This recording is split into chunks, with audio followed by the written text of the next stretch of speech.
잠시 광고의 말씀드리겠습니다. 오늘은 교사 주일로 지킵니다. 모임 및 행사 광고입니다.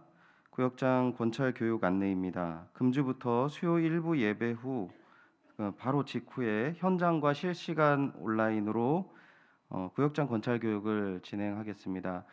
담임 목사님께서 인도해 주시고요. 기존의 교재로 계속 진행을 하도록 하겠습니다. 구역장님과 권찰님들께서는 꼭 참여해 주시기 바랍니다. 공지 및 협조 사항입니다. 새가족 등록 안내입니다. 새가족 등록을 원하시는 분은 새가족부 교사 또는 교역자에게 안내를 받으시기 바랍니다. 그리고 교회 홈페이지에 들어가시면 바로 온라인 새가족 등록의 안내를 받을 수 있습니다. 그리고 기부금 영수증 안내입니다. 종합소득세 신고형 기부금 영수증이 필요하신 분은 사무실에서 신청하시면 되겠습니다.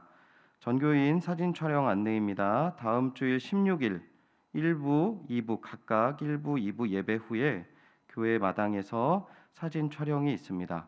많이 참여해 주시기 바랍니다. 이상입니다. 다 같이 자리에서 일어나셔서 송영에 맞춰 묵도하심으로 주일 예배를 하나님께 드리시겠습니다.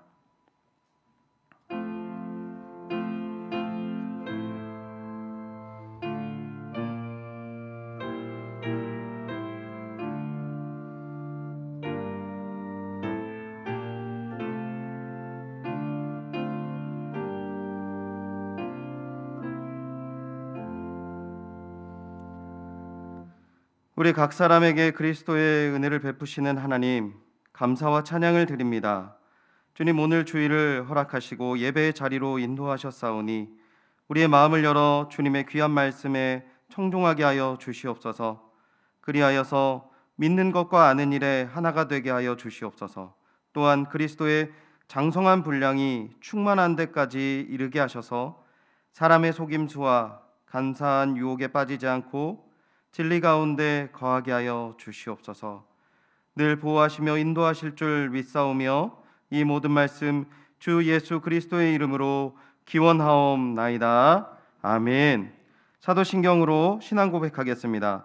전능하사 천지를 만드신 하나님 아버지를 내가 믿사오며 그 외아들 우리 주 예수 그리스도를 믿사오니 이는 성령으로 잉태하사 동정녀 마리아에게 나시고 본디오 빌라도에게 고난을 받으사 십자가에 못 박혀 죽으시고 장사한 지 사흘 만에 죽은 자 가운데서 다시 살아나시며 하늘에 오르사 전능하신 하나님 우편에 앉아 계시다가 저리로서 산자와 죽은 자를 심판하러 오시리라.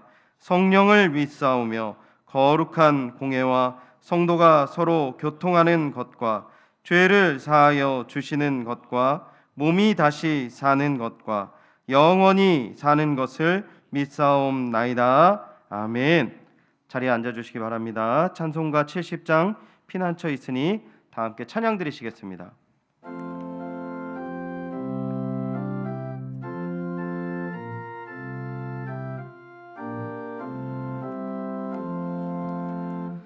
피난처 있으니 환난을 당한 자 이리 오라.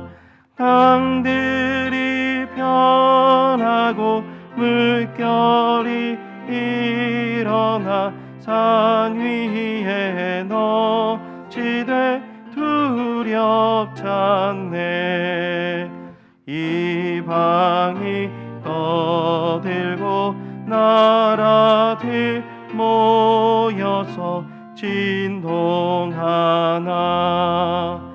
우리 주 목소리 한 번만 바라면 천하의 모든 것 망하겠네. 만유주 하나님 우리를 도우니 피난처요. 세상의 난리를 그치게 하시니 세상에 자성이 쓸데없네. 높으신 하나님 우리를 도우니 할렐루야. 괴로움이 심하고 환난이 극하나 피난처 되시는 주 하나님.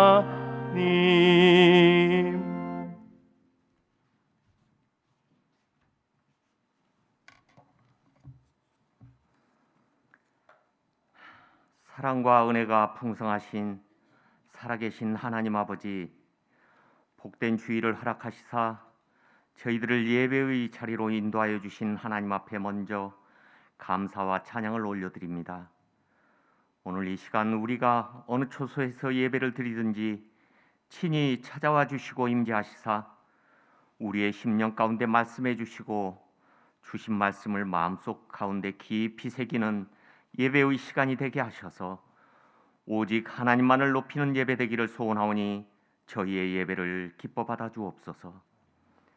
진정 하나님의 백성으로 참된 예배자의 모습으로 살기를 원하였지만 지난 한 주간 믿음 없는 생각과 말들, 자기만의 판단과 계산으로 이 세상에서는 또 다른 얼굴로 살지는 않았는지 돌아보니 저희의 죄를 용서하시고 죄로 물든 저희의 몸과 마음을 정결케 하여 주옵소서.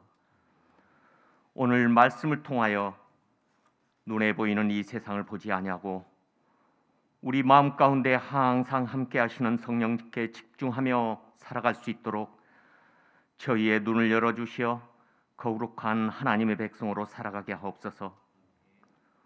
5월 가정의 달을 맞이하여 연예의 가정 가운데 어르신들과 어린 자녀들, 우리 성도들을 가정과 학교에서 또 직장과 생업의 현장 가운데서 코로나와 모든 위험으로부터 지켜주시고 보호하여 주신 은혜를 기억하며 먼저 하나님 앞에 감사를 드립니다. 특별히 오늘은 교사주일로 지킵니다. 우리 주일학교 사역자님들과 선생님들이 학생들과 만날 수 없는 환경이 오랜 시간 지속되는 어려움 가운데서도 하나님을 예배하고 학생들에게 하나님의 말씀을 가르치기 위하여 기도하며 애쓰고 수고하고 있습니다. 다른 어느 때보다 주님, 저들의 수고를 위로하여 주시고 힘을 더하여 주시사 이 어려운 시간들을 잘 이겨낼 수 있도록 우리 주일학교에 은혜를 부어 주옵소서. 교회의 성도들이 주일학교를 위하여 더욱더 기도하게 하시어 이 시간을 잘 이겨내게 하시고 주일학교 예배의 회복을 통한 부흥의 시간들을 허락하여 주옵소서. 지난 시간 연희교회를 지켜주시고 또 불쌍히 여기시사 연희교회의 귀한 박재훈 목사님을 담임 목사의 자리로 보내어주신 하나님 아버지께 감사를 드립니다. 오랜 기간 어려움을 겪어온 연희교회의 담임 목사의 자리로 부르심을 받은 박재훈 담임 목사님, 그 어깨의 짐이 얼마나 무거울지 아버지께서 아시오니 주님이 그 짐 함께 져주시고 그 발걸음을 인도해 주시사 하나님께서 주신 주님의 몸된 연희교회를 향하신 소명을 잘 감당케 하옵소서. 또한 우리 성도들도 목사님 한 분에게만 짐을 지우지 않고 순종함으로 이 사역을 함께 감당하며 나아갈 때 오직 하나님의 영광만이 우리 연희교회 위에 드러나게 하옵소서. 금요기도회를 회복시켜 주시니 감사를 드립니다. 목사님 비전과 같이 금요기도회가 전 세대가 하나 되어 함께 예배의 회복과 나라와 선교지 그리고 교회와 연약한 자들의 회복을 위해 기도함으로 하나님의 선하신 열매를 맛보아 하는 연희의 공동체가 될 수 있도록 은혜를 베풀어 주옵소서. 또 목사님과 사모님 그 가정 가운데 평안을 주시고 특별히 어린 두 자녀들 새로운 환경과 학교 생활에 잘 적응할 수 있도록 은혜를 부어 주옵소서. 오늘 이 시간 말씀을 선포하실 담임 목사님에게 영육간의 강건함과 성령 충만함을 허락하시사 은혜의 말씀 잘 선포되게 하시고 듣는 온 성도들이 마음문 활짝 열고 말씀을 받는 옥토밭이 되게 하셔서 믿음이 굳건하게 하시며 치유와 회복의 시간이 되게 은혜를 베풀어 주옵소서. 예배의 시종을 주님께 의탁드렸고 감사드리며 살아계신 예수 그리스도의 이름으로 기도드립니다. 아멘.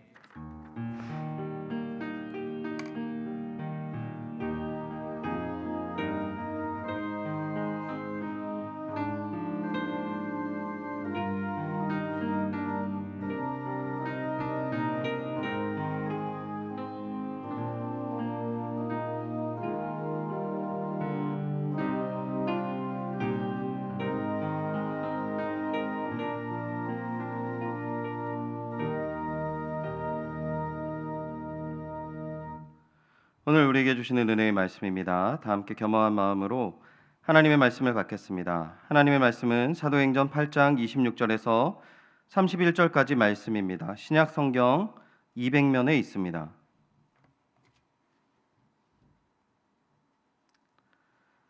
사도행전 8장 26절에서 31절까지 말씀 제가 봉독하도록 하겠습니다. 주의 사자가 빌립에게 말하여 이르되 일어나서 남쪽으로 향하여 예루살렘에서 가사로 내려가는 길까지 가라 하니 그 길은 광야라. 일어나 가서 보니 에디오피아 사람 곧 에디오피아 여왕 간다게의 모든 국고를 맡은 관리인 내시가 예배하러 예루살렘에 왔다가 돌아가는데 수레를 타고 선지자 이사야의 글을 읽더라.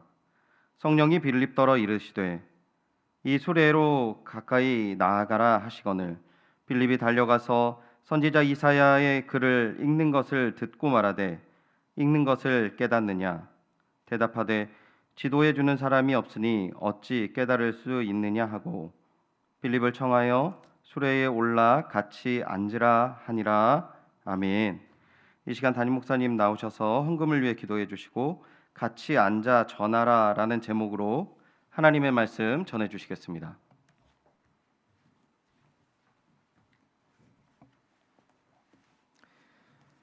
감사의 제목 이 시간에 함께 나눕니다. 선한 목자 되신 하나님 아버지 감사합니다. 가정의 달을 허락하시고 자녀들이 어버이께 감사하며 기쁨의 시간 주신 감사합니다. 모든 것 하나님의 은혜요 하나님의 사랑임에 감사합니다. 주님, 앙상한 나무도 힘든 계절을 넘기고 푸르름이 가득하듯이 우리들도 힘든 시기를 잘 넘길 수 있는 주님의 보살핌이 우리들 가운데 있게 하여 주시옵소서. 나의 힘이 되시는 사랑의 하나님, 한 주간의 삶을 선하게 인도하여 주신 하나님께 감사 찬양드리며 연약한 여종을 늘 불쌍히 여겨주심을 소원합니다. 힘들고 어려운 가운데서도 저희 가정을 지켜주셔서 잘 이겨내심을 감사드립니다. 범사의 모든 일들 주 안에 감사합니다. 함께 기도하겠습니다. 오늘도 우리를 예배의 자리로 부르시는 하나님, 확진자가 거듭되는 어려운 상황 속에서도 마음을 합하여 함께 모여 예배드리게 하신 감사합니다. 어려운 상황 속에서도 하나님의 사람임을 잊지 않음에 감사합니다. 11조로 감사로 선교로 구제로 모든 헌금 주님께 귀한 예물 드립니다. 아버지의 뜻대로 사용하여 주시옵소서. 주신 은혜에 감사하는 마음으로 드린 손길들 하나하나 기억하시고 한없는 은혜와 자비를 더하여 주시옵소서. 예수님의 이름으로 기도드립니다. 아멘. 할렐루야. 네, 우리 사랑하는 성도님들 또 이렇게 예배의 자리에서 함께 만나게 됨이 큰 은혜요, 큰 기쁨입니다. 거룩은 경건이죠. 네, 경직은 아닙니다. 네, 편안하게 좀 말씀 들으셨으면 좋겠고요. 주님께서 주시는 평안이 우리 예배당과 예배드리는 모든 성도님들 마음 가운데 있기를 기도합니다. 우리는 모두 배움의 연속선에 있죠. 누군가로부터 배웠고 또 배우고 있고 앞으로도 배울 겁니다. 배우는 것뿐만 아니라 누군가로부터 배운 것을 가르쳤고 가르치고 있고 또 앞으로도 가르칠 겁니다. 우리는 배움의 연속성 또 가르침의 연속선에 있는 사람들이죠. 그런 의미에서 우린 영원히 배워야 하고 영원히 가르쳐야 하는 존재입니다. 5월이 되면 생각나는 가르침과 배움하면 생각나는 사람이 있죠. 바로 선생님입니다. 선생님 하면 우린 선생님이라는 이름을 높여 부르는 이름으로 사용했었어요. 뭐 교사 이렇게 잘 안 부르고 선생님, 뭐 은사님, 스승님 이렇게 불렀죠. 스승이라는 뜻이 무엇입니까? 가르쳐 인도하는 사람이라는 순 우리말이에요. 가르치는 것뿐만이 아니라 가르친 대로 잘 가는지 인도하는 것까지 해주시는 분, 즉 교사보다 훨씬 더 그 가르침의 범위가 넓고 깊다라고 우리는 보통 스승님, 선생님 생각할 때 그렇게 생각을 하죠. 군사부 일체라는 말도 들어보셨을 거예요. 임금과 스승과 부모는 하나다. 같은 우리가 존경하는 같은 선상에 놓고 스승님을 생각할 만큼 우리 사회와 또 우리 사회뿐만 아니라 대부분의 사회에서는 가르치는 자에 대한 존중과 권위가 담겨 있습니다. 그런데 코로나로 인해 다른 것들도 많이 힘들어졌지만 이런 가르침과 배움의 자리가 정말 힘들어졌죠. 아이들이 학교를 가는 날이 요일별로 가게 될 줄 누가 알았습니까? 공교육 현장뿐만 아니라 사교육, 일반적인 거창한 것이 아니어도 가르치고 배우는 모든 자리가 다 어려워졌어요. 이로 인해 배우는 학생들 간의 학업 성취도 표준 편차가 정말 커졌어요. 교육의 양극화도 매우 심해졌고 사회에도 부정적인 영향을 계속 끼치고 있습니다. 그런데 보도는 덜 되지만 교회는 이 직격탄을 정말 제대로 맞았어요. 교회 교육을 세상에서 신경 써 줍니까?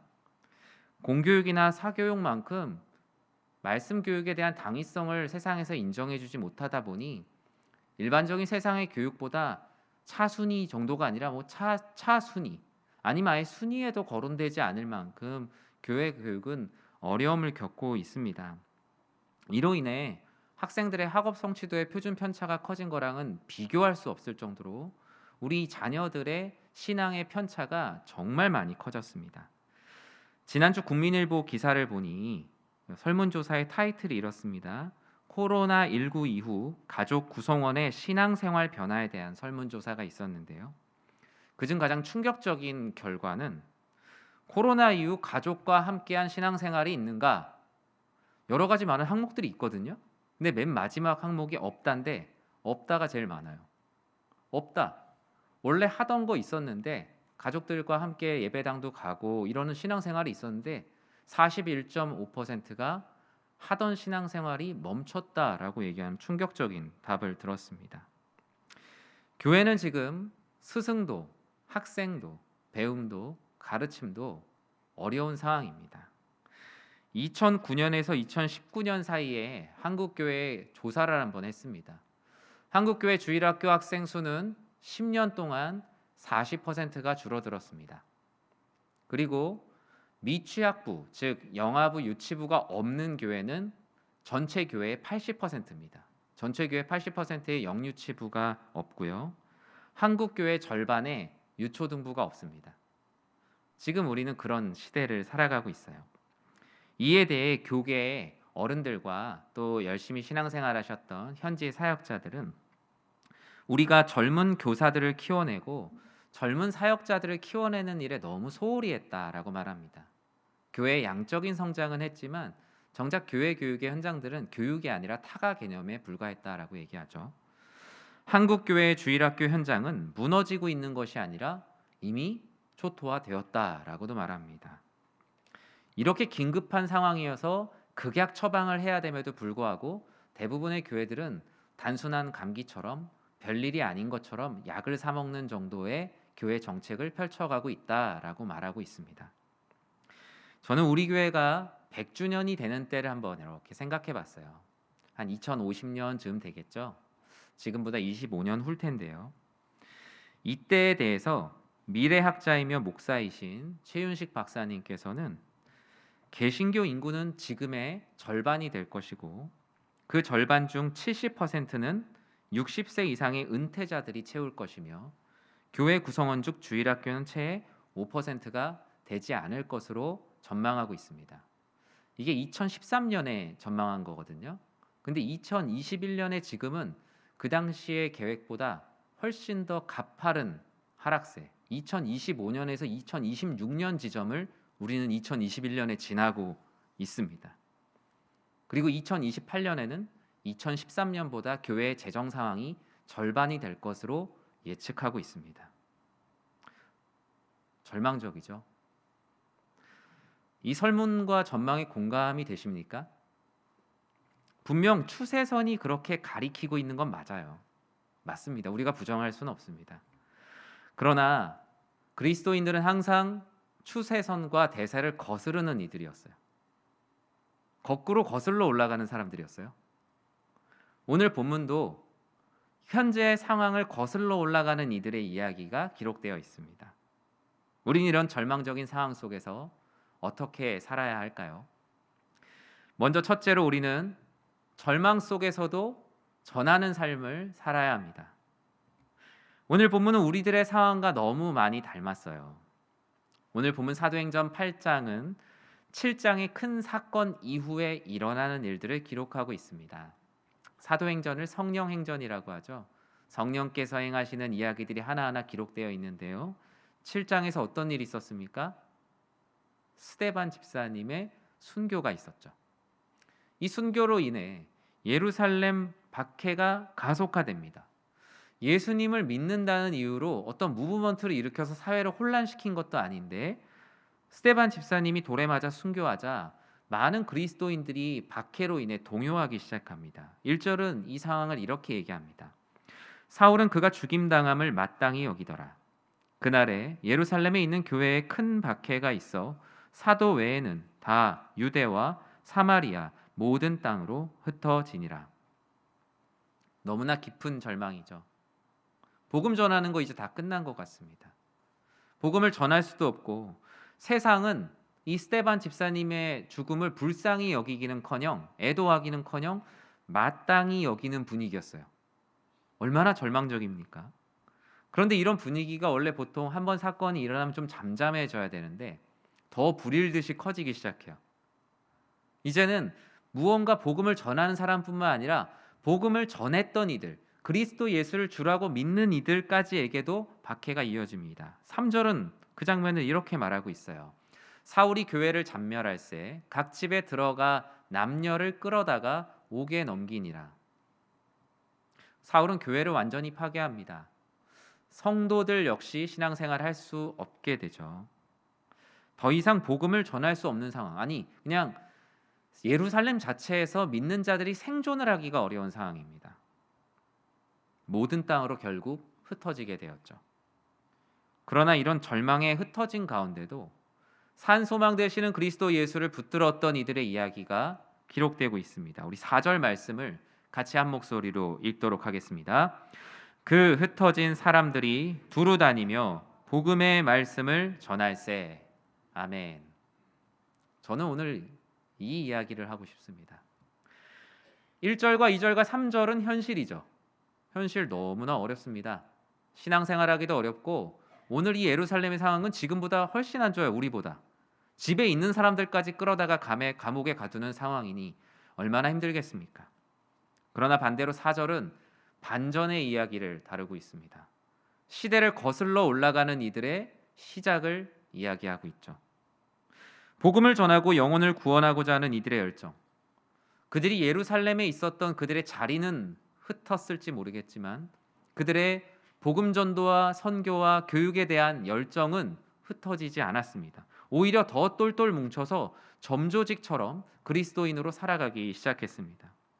절망 속에서도 한 영혼을 꽃피우고 싶어 했고 목숨을 던지고 있었던 것이죠. 사랑하는 우리 연희의 성도 여러분, 저는 우리 교회와 여러분들이 그런 분들이 되길 진심으로 기도합니다. 우리가 시대를 거슬러가는 교회가 되었으면 좋겠어요. 코로나로 인해서 교회 교육의 현장이 닫혔습니다. 선교와 전도의 현장도 다쳤죠. 제가 우리 교회 온 지 아직 한 달이 안 됐지만 가장 놀랐던 것은 아이들을 볼 수 없었다는 겁니다. 너무나 가슴이 아프더라고요. 한국 교회가 생기고 전쟁이 아닌 때에 예배당에 오지 못하던 때가 있었습니까? 아이들뿐만 아니라 몸이 약한 어르신들, 또 코로나로 인해 이슈가 있는 직장에 다니시는 분들 모두가 다 교회 마당의 뜰을 밟은 지 너무 오래 되었죠. 그러던 와중에서도 참 감사했어요. 왜냐하면 지금 한국 교회가 교회 교육과 선교, 전도에 아예 손을 놔버리고 있는 교회들이 속출하고 있거든요. 더 이상 여력이 안 되는 거예요. 임대료도 못 내고 있어요, 교회들이. 그런데 감사한 건 우리 교회에서 가르침의 사역을 맡은 분들이, 그러한 리더들이 절망 속에서도 소망을 품고 달려왔다라는 거예요. 저는 오늘 그러한 위로를 전하고 싶었습니다.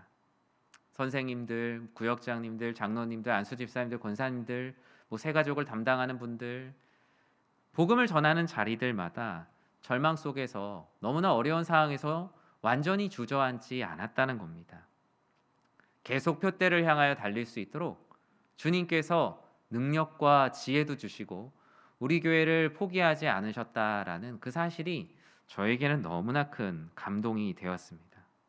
마치 예루살렘 박해에도 불구하고 흩어진 자들이 절망에 빠지지 않고 복음의 말씀을 전했던 모습들이 우리 교회에도 있더라고요.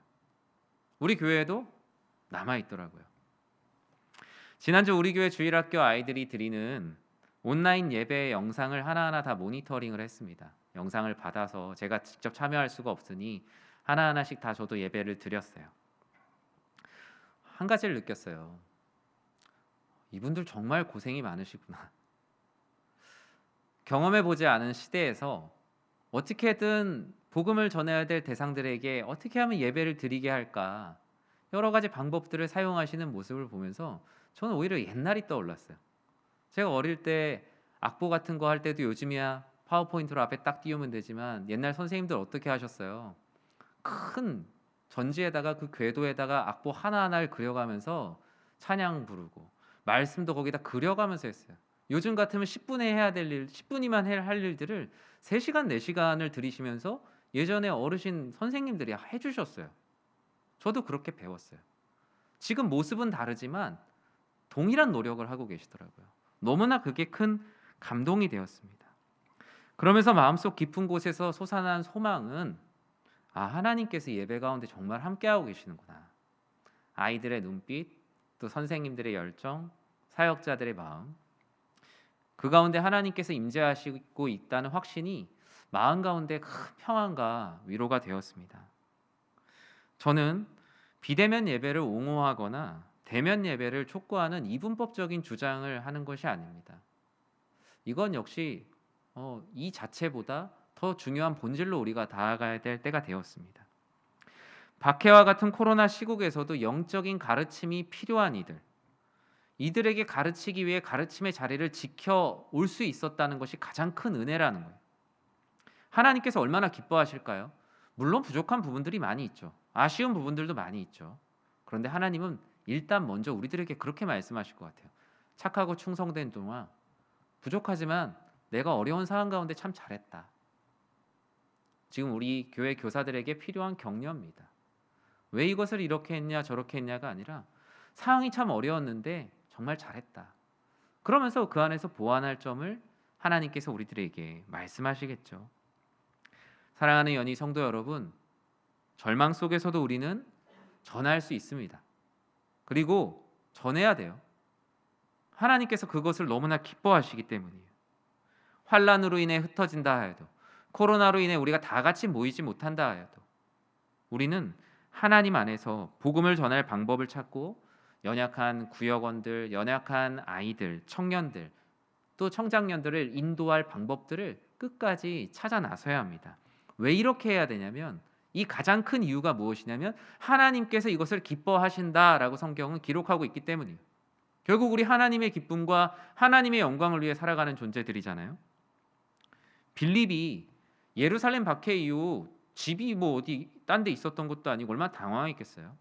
근데 그는 성령의 인도함을 따라 남들이 안 가는 사마리아로 갑니다. 평소에도 안 가던 데를 박해 때에 가려고 하니 얼마나 그랬겠어요. 사실 박해 이후에 예루살렘에서 사마리아로 오는 이들에 대해서 사마리아에서 달가워하지 않았어요. 왜 평소에도 이웃처럼 지내지 않았는데 거기서 못 지낸다고 왔으니 좋은 대접 해줬겠습니까? 하지만 빌립은 성령께서 가라고 하신 곳에 가서 복음을 전했어요. 근데 어떻게 됐대요, 성경에? 그 성에 큰 기쁨이 있었다. 오히려 적대하던 그들에게도 하나님께서 기쁨을 주셨대요. 또 어떻습니까? 에디오피아 내시에게 가서 복음을 전합니다. 그런데 내시가 나중에 그 길을 갈 때 어떻게 됐다고 성경에 기록합니까?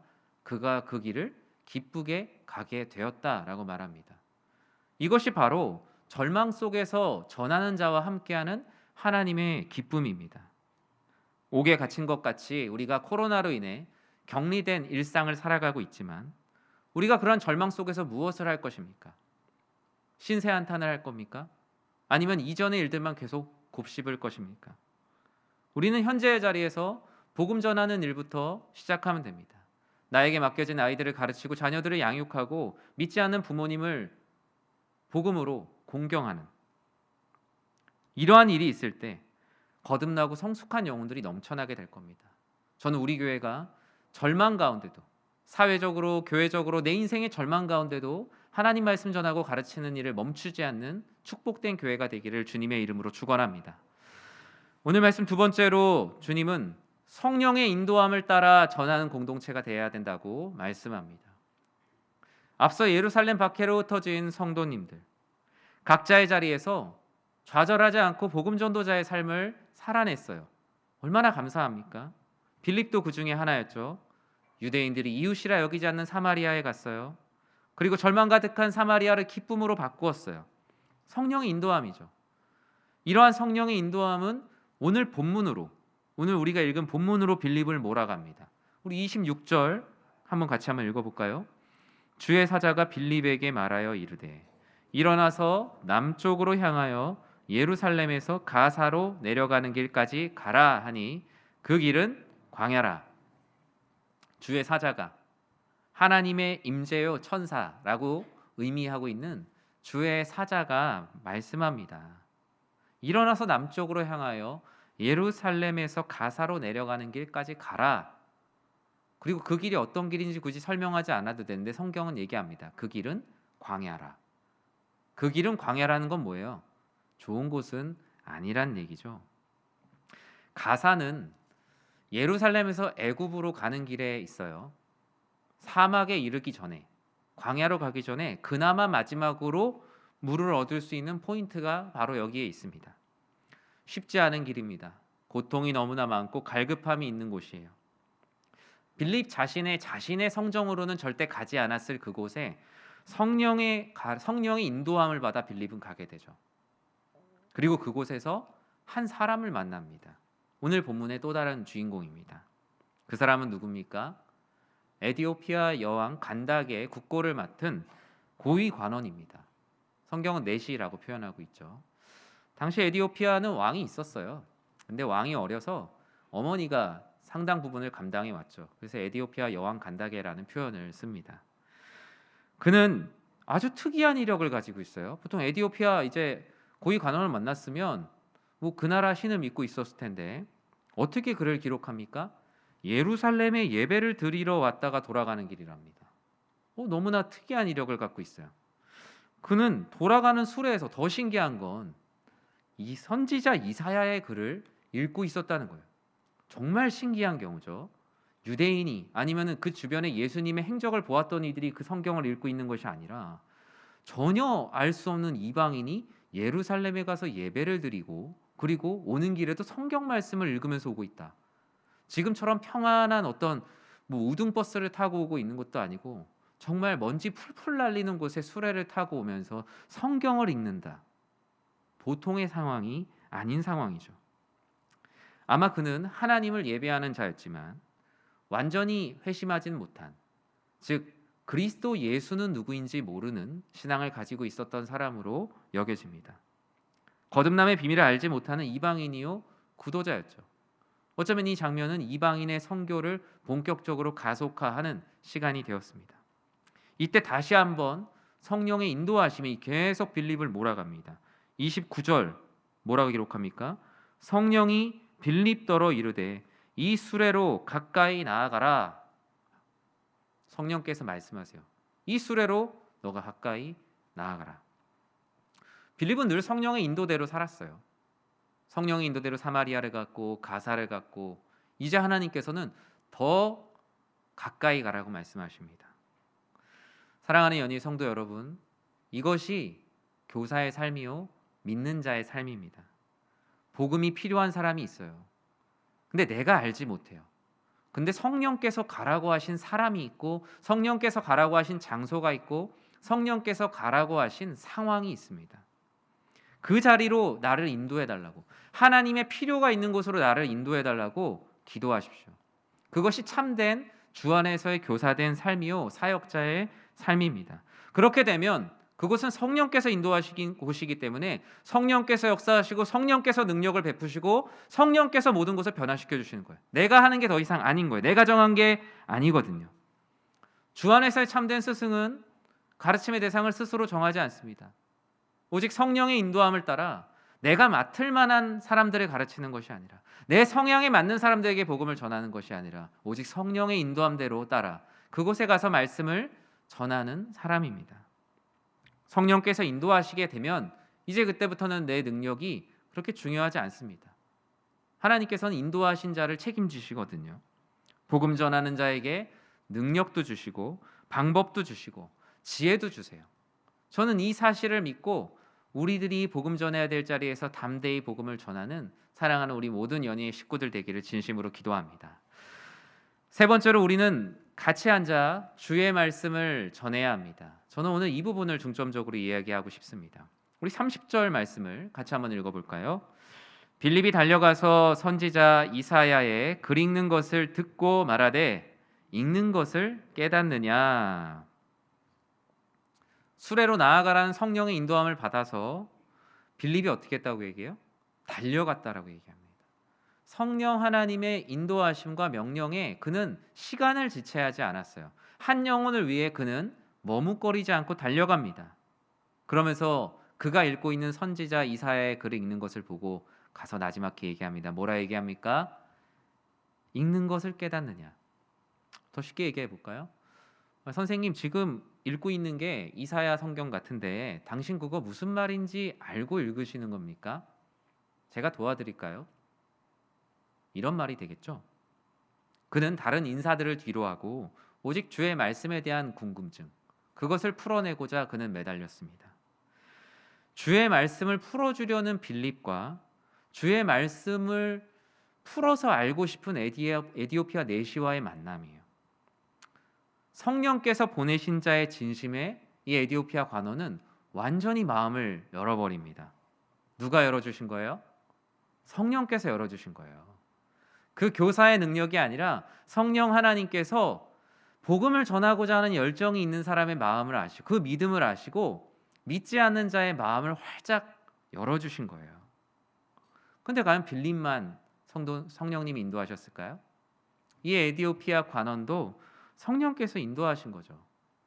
그는 이사야서를 크게 읽고 있었어요.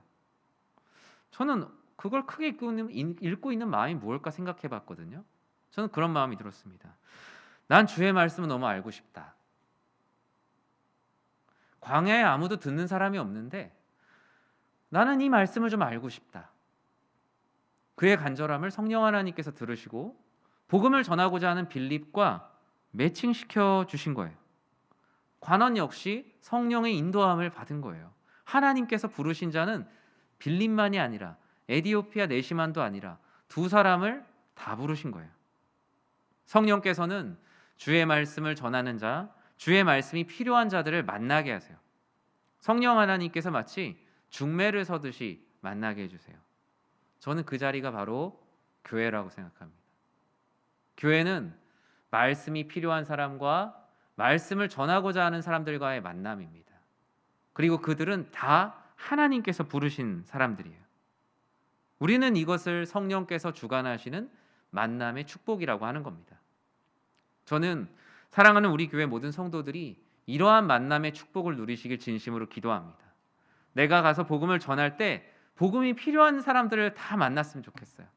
우리 선생님들이 아이들에게 복음을 전할 때 이 아이들이 다 복음이 필요한 아이들, 하나님께서 부르신 아이들이에요. 교회에 그냥 오는 사람 아무도 없습니다. 저는 이러한 마음으로, 이러한 관계로 우리 교회가 다 맺어지기를 기도합니다. 교회에 오는 분들요, 그냥 오는 분 아무도 없습니다. 우리가 볼 땐 아유 저 아내가 오라고 해서, 아니면은 엄마 아빠가 막 억지로 가라고 해서, 아니면 뭐 교회에서 좀 사업이나 해볼까 해서, 그냥 재밌어서, 아이들은 친구 때문에, 간식 때문에 오는 것 같지만 그건 하나님의 일하심을 무시하는 겁니다. 하나님께서 다 부르셔서 오시는 분들이세요. 그러면 하나님께서 부르신 이에게 우리는 무슨 말씀을 전해야 돼요? 하나님의 필요를 전해야죠. 하나님께서 불러주셨는데 왜 내 이야기를 하겠습니까? 가르침의 은사를 가진 성도님들께서는 이렇게 하나님께서 부르신 이들에게 하나님의 필요와 하나님의 말씀을 전하시길 바랍니다. 우리가 담당하고 있는 구역원들이 있을 수도 있고, 아이들이 있을 수도 있고, 청년들이 있을 수도 있어요. 또는 어르신이 될 수도 있어요. 교회에서 모이는 모든 자리에서 주의 말씀을 전하십시오. 한번 믿어보세요. 그냥 그 사람의 막 억지로 맞추지 말고 주의 말씀을 전하면서 이 말씀이 그에게 필요가 되도록 하나님께 한번 기도해 보셨으면 좋겠어요. 우리가 그것에 한번 도전해 보는 교회가 되었으면 좋겠습니다. 오히려 세상 돌아가는 얘기만 계속 교회 공동체에서 하면요, 시험에 빠집니다. 교회에 10년, 20년 다녔다고 하는데 성경 말씀 못 들어봤다고 얘기하는 성도님들도 심지어 계십니다. 저는 우리 교회 모든 공동체가 위로를 하더라도 주의 말씀으로, 사랑을 하더라도 주의 말씀으로, 또 시험에 빠져 힘들어하고 있는 이들에게도 주의 말씀으로 격려하는 공동체가 되길 기도합니다. 그리고 그것이 바로 교사입니다. 그렇다면 이 빌립에 물었잖아요. 빌립이 당신 이 말씀 알고 읽으시는 겁니까? 라고 물었는데 관원이 뭐라고 답합니까? 우리 31절 말씀을 같이 한번 읽어보겠습니다. 대답하되 지도해 주는 사람이 없으니 어찌 깨달을 수 있느냐 하고 빌립이를 청하여 수레에 올라 같이 앉으라 하니라. 부흥은 무엇일까요? 부흥은 말씀을 지도해 주는 사람과 말씀을 듣고 깨닫는 자가 함께 누리는 은혜에서 시작하는 게 부흥입니다. 교회 부흥을 원하세요? 그러면 말씀을 전하는 자가 되셔야 돼요. 그리고 전함과 동시에 내가 봤을 때 나보다 어린이가 얘기하더라도 그 말씀이 주의 말씀이라면 거기서 듣고 깨닫는 자가 되어야 됩니다. 그게 바로 부흥의 시작이에요. 전하는 자도 성령 충만하고 듣는 자도 성령 충만한데 어떻게 교회에 부흥이 없겠습니까? 당연히 부흥이 일어나는 거예요. 관원은 그동안의 자신의 답답함을 뭐라 고백하는 거예요? 한번 의역을 해보면 이럴 것 같아요. 내가 이렇게까지 성경을 읽고 있는데 지나가는 사람 중 어느 누구도 나에게 말씀을 풀어주는 자가 없었다. 너무나 슬픈 일이죠. 말씀을 풀어주려는 긍휼함을 가진 빌립에게 관원이 용기를 내어 뭐라고 청했어요? 수레에 올라 같이 앉으라. 성경에 이런 초대가 별로 없습니다. 보통 믿는 자가 믿지 않는 자를 초대하죠. 근데 아직 믿음이 없는 자가 나에게 말씀을 알려달라고 초대하는 거예요. 아주 특별한 초대입니다. 완전히 마음이 열린 거예요. 저에게 오셔서 가르쳐 주세요. 이렇게 성령의 인도하심을 믿을 때, 말씀을 전하고자 하는 사람들이 있을 때 사람들의 마음이 열립니다. 이것이 바로 시대를 거슬러 올라가는 교회와 성도들이 가져야 되는 비전이에요. 여전히 시대가 개신교에 대해서 욕하는 시대이지만 말씀을 깨닫고 싶어서 우리를 부르시는 이들이 있어요. 광야 가운데 한 사람 한 사람씩 다니고 있고 어쩌면 우리 교회 안에도 있습니다. 우리 가족 안에도 있어요. 이들과 같이 앉아서 주의 말씀을 나눠야 합니다. 같이 앉아. 저는 우리 사랑하는 교회가 이런 교회가 되기를 진심으로 기도합니다. 주의 말씀을 전하고 싶은 성도들, 주의 말씀을 듣고 깨닫고 싶어하는 성도들, 이들이 옹기종기 모여 앉아 주의 말씀을 같이 앉아 나누는 교회. 어쩌면 수많은 회의들보다 성경 공부와 기도회가 많은 교회. 말씀을 전하는 성도님들의 간증, 말씀을 전했을 때 변화되는 아이들을 보면서 일어나는 선생님들의 뜨거운 이야기, 말씀을 듣고 깨달은 자들의 회개와 감사의 이야기들을 써내려가는 교회, 복음이 전해지지 않은 곳을 위해 주의 오실 길을 예비하는 교회, 성령의 인도함이 너무나 충만하여 그 충만함이 지역사회로 넘치는 교회, 다음 세대를 영향력 있는 사람의 모습으로 세워가기 위해서 내 모든 것을 헌신하는 교회, 지역사회와 열방으로 이 모든 사랑이 차고 넘치는 이야기를 써내려가는 교회가 우리 교회가 되기를 저는 날마다 기도하고 있습니다. 가정도 마찬가지예요. 부모, 자녀 모두 같이 앉아 주의 말씀을 나눠야죠. 내가 부모라는 틀 안에서 벗어나지 못하면 그 가르침은 부모라는 프레임을 벗어나지 못합니다. 제가 지난주에 뭐라 그랬죠? 그리스도 안에 형제 자매로서 같이 앉아 주의 말씀을 나눌 때 그 말씀이 영향력을 가집니다. 그 주에 들었던 말씀도 같이 나누고 어떻게 살아야 될지도 같이 나누고 부모 자녀 내가 먼저 살았다는 게 아니라 이 땅 살아가는 거 나도 힘들고 너도 힘들다. 어떻게 하면 우리가 믿는 사람으로 살아갈까를 어린아이든 어르신이든 같이 고민하며 서로 피드백하는 거예요. 서로 가르치고 배우고 깨닫는 것이 같이 앉아 나누는 자들의 모습입니다. 빌립이 같이 앉아 풀어준 말씀, 그 에디오피아 내시가 무슨 뜻인지 몰랐던 말씀이 무엇입니까? 이사야 53장 7절에서 8절을 오늘 말씀에서 인용하고 있는 거거든요. 제가 한번 이사야에 있는 말씀을 읽어보겠습니다. 그가 곤욕을 당하여 괴로울 때에도 그의 입을 열지 아니하였으며 마치 도수장으로 끌려가는 어린 양과 털 깎는 자 앞에 잠잠한 양같이 그의 입을 열지 아니하였도다. 그는 곤욕과 신문을 당하고 끌려갔으나 그 세대 중에 누가 생각하기를 그가 살아있는 자들의 땅에서 끊어짐은 마땅히 형벌받을 내 백성의 허물 때문이라 하였으리요. 여러분 한번 쉽게 생각해 보세요. 지금 말씀 읽으시면서 그가 우리를 구원할 메시아라는 것을 믿음이 없는 사람이 알 수 있을까요? 정말 성령 하나님의 특별한 은혜가 없는 사람은 이거 절대로 모릅니다. 누군가가 풀어줘야 돼요. 누군가가 이것을 가르쳐줘야 돼요. 이것이 바로 교사입니다. 이것이 바로 먼저 믿은 자의 삶이에요. 그리스도 예수를 주님으로 모르고 있는 자들에게 이것을 알려주는 거예요. 이 말씀이 무엇입니까? 우리를 구원하실 어린 양 예수, 우리를 이 땅의 모든 죄악으로부터 우리를 구원해 줄 메시아에 대해서 이야기하고 있는 거 아니겠습니까? 빌립은 바로 이런 막혀 있는 것을 풀어주는 교사가 되어 있었어요. 엠마오로 가던 두 제자의 마음을 아시죠? 엠마오로 가던 두 제자가 복음을 듣고 깨닫게 돼요. 예수님께서 하나하나 말씀을 풀어주세요. 그들의 난제를 하나하나 다 실타래, 엉킨 실타래를 풀어주세요. 그러자 그들의 마음이 어떻게 됐다고 얘기해요? 막 뜨거워졌대요. 아, 이런 거였구나. 내가 알고 있는 말씀이 제가 잘못 알고 있었구나. 내가 더 이상 절망 가운데 주저앉아 있지 않고 지금 이 엠마오로 가는 길이 나에게 다시 축복과 도전의 길로 나아가야겠구나. 끝나는 길이 아니었구나. 내가 다시 거슬러 올라갈 수 있구나. 상상을 한번 해볼까요? 뜨거운 광야 가운데 수레 위에 앉아서 일면식도 없던 빌립과 에디오피아 내시가 이사야서의 말씀을 가지고 서로 예수님에 대해서 얘기하는 모습을 하나님께서 보시면서 어떤 마음이 드셨을 것 같으세요?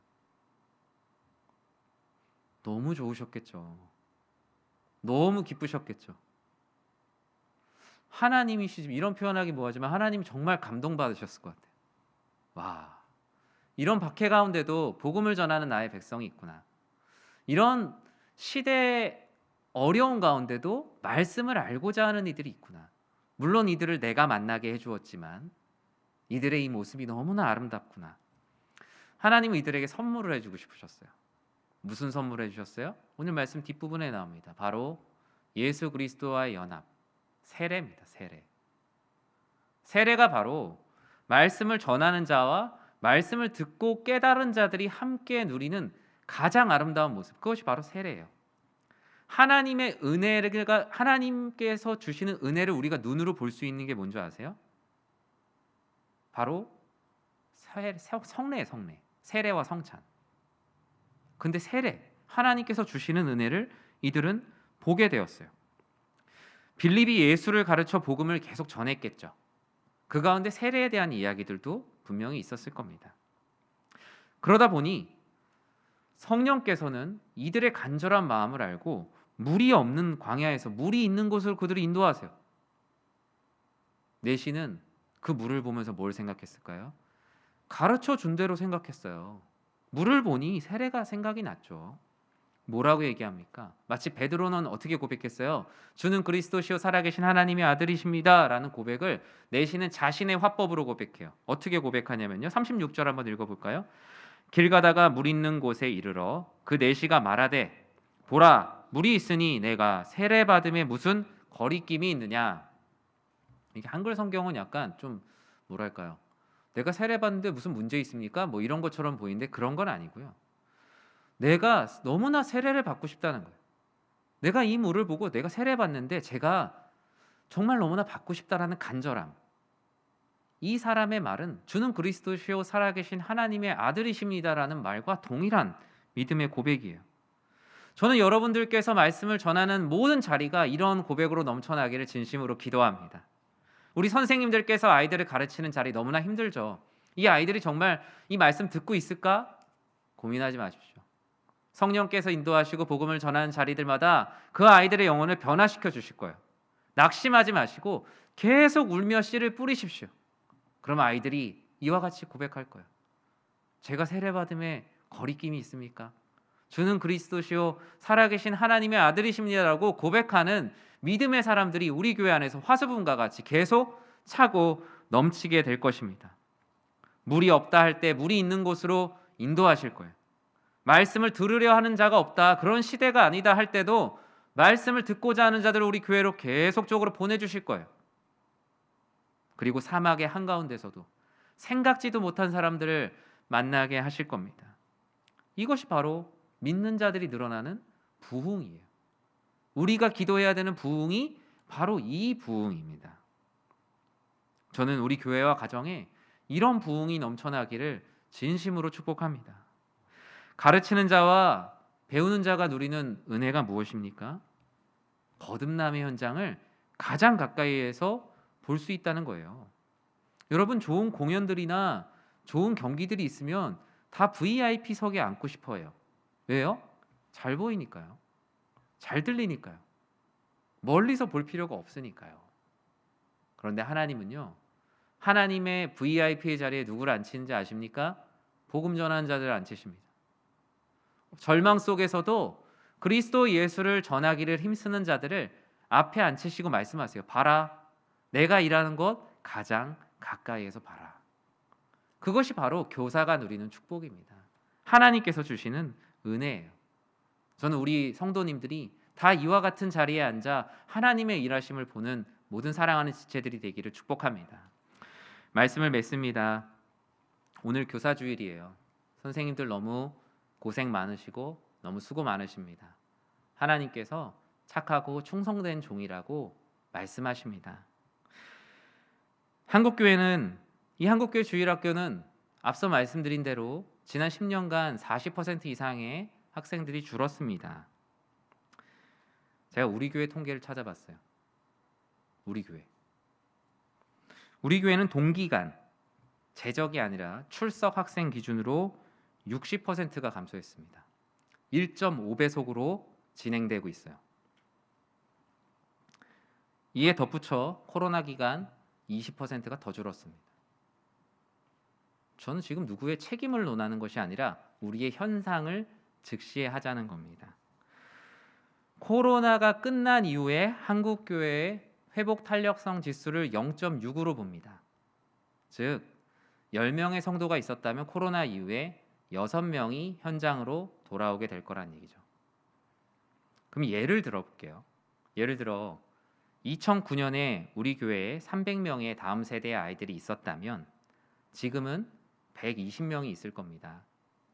그리고 코로나가 끝날 때쯤 예배 현장으로 돌아오는 아이들은 70명 내외라는 결론이 나오죠. 충격적이죠. 근데 이거보다 더 충격적인 게 있습니다. 한국 교회 대부분의 교회들이 교육의 현장에 있는 분들이 얘기하시는 아픔이 뭐냐면요, 다음 세대 숫자가 감소한 것보다 더 마음 아픈 건 같은 교회 성도들의 시선이라고 말합니다.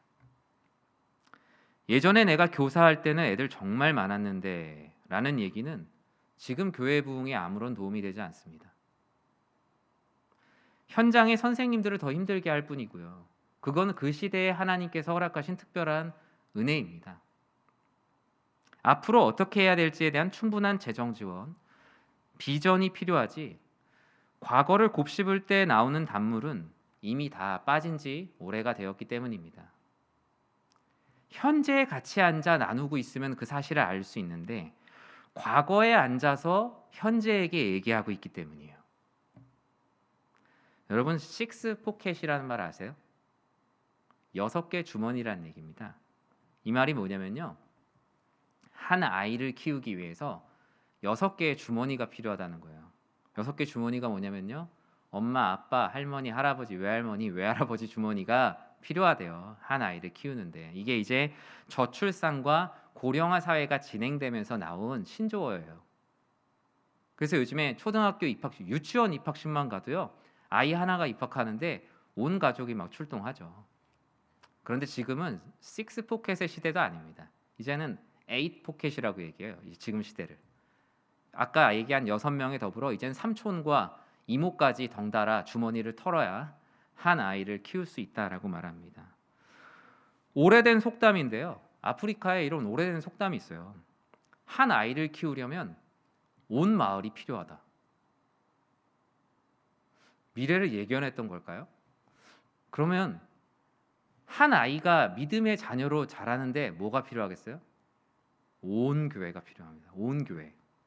만약에 우리가 온 주머니를 털지 않으면요, 온 주머니를 털어 다음 세대를 준비하지 않으면 나중에 주머니는 많은데 손주들이 없습니다. 사랑하는 우리 교사 여러분, 성도 여러분, 이제는 같이 앉아 전하는 시대입니다. 기성세대라는 이름으로 손 위에서 또 과거에서 앉아서 말하지 않습니다. 오직 현재와 미래, 우리의 다음 세대들이 어떻게 말씀으로 살아가고 있는지 보고 그들의 힘든 수레에 같이 올라타서 같이 앉아 이야기해야 합니다. 지금이 같이 앉아서 말씀을 나눌 수 있는 얼마 남지 않은 시간입니다. 우리 교회의 골든타임이 그렇게 오래 남지 않았어요. 더 이상 미룰 일이 아닙니다.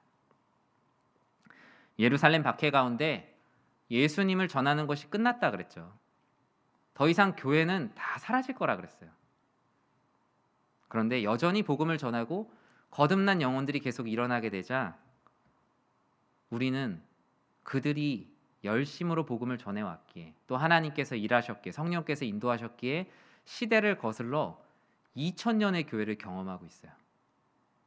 그 시대에 설문조사했으면 어떻게 됐겠어요? 99.8%가 이제 신앙생활 끝났다라고 얘기했을 거예요. 사람 잡아가두는데 무슨 신앙생활입니까? 그런데 2000년을 이어왔어요. 여러분, 희망이 있습니다. 하나님 말씀 안에 희망이 있고요. 이 시대와 상황을 보지 마시고 하나님께서 이루신 역사와 하나님께서 이루실 일들을 보시기 바랍니다. 그럼 우리 교회는 시대를 거슬러 올라갑니다. 모든 어려움들이 붙잡는다 하여도 갑니다. 하나님께서 회복시켜 주시고 부흥케 하시는 길로 갑니다. 그것은 복음 전하는 자들이 있는 한, 복음을 듣고 깨달으려고 하는 자들이 있는 한 우리는 계속 시대를 거슬러 올라가게 될 겁니다. 저는 우리 사랑하는 교회가 아기부터 어르신들까지 서로가 서로를 가르치고 서로 배우며 말씀을 깨달아 살아가는 건강하고 행복하게 자라는 모든 연예의 성도님들이 되시기를 주님의 이름으로 축원합니다. 다 같이 일어나실까요? 우리 찬송가 505장 함께 찬양 드리겠습니다.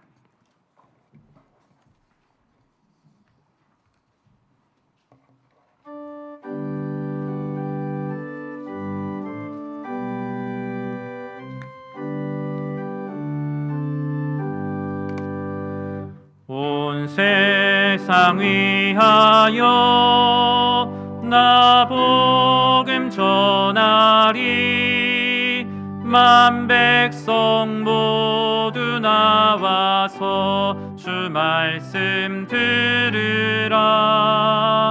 죄 중에 빠져서 헤매는 자들아, 주님의 음성 듣고서 너 구원받으라. 전하고 기도해 매일 증인 되리라.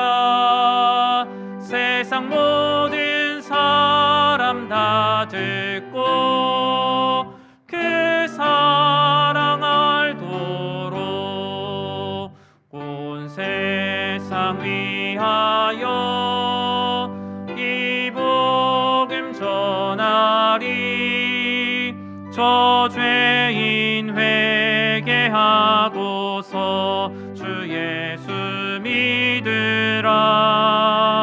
이 세상 구하려 주 돌아가신 것 나 증거하지 않으면 그 사랑 모르리. 전하고 기도해 매일 증인 되리라.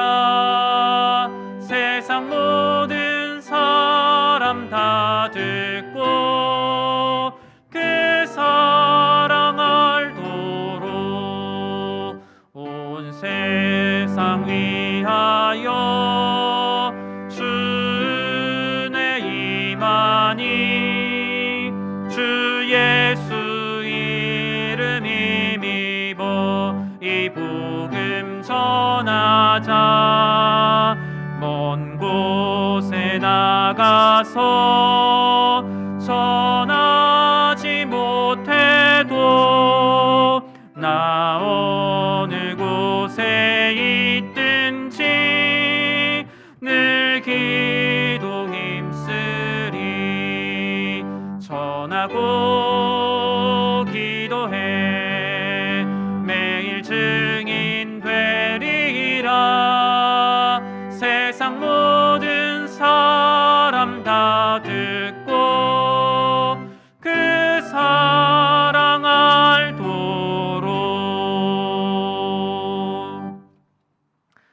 사랑의 하나님, 우리 교회가 시대의 절망 가운데 주저앉지 않고 복음을 전하며 성령의 인도함을 따라 같이 나누는 공동체가 되게 하여 주시옵소서.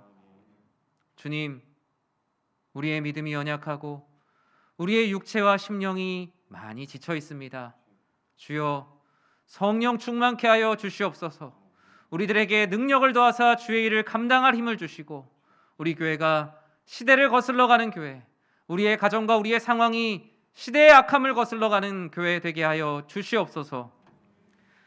이제는 교회의 머리가 되시는 예수 그리스도의 은혜와 성부 하나님의 사랑과 성령 하나님의 인도하심이 절망 속에서도 복음 전하기를 힘쓰며 내 생각이 아닌 성령께서 인도하는 대로 나아가기를 힘쓰며 같이 앉아 주의 말씀을 나누는 아름다운 교회, 아름다운 가정으로 살아내기를 소망하는 사랑하는 주의 백성들 머리 위에, 주의 말씀을 전하는 선생님들 위에, 사랑하는 우리 교회 위에 영원토록 함께 있을지어다. 아멘.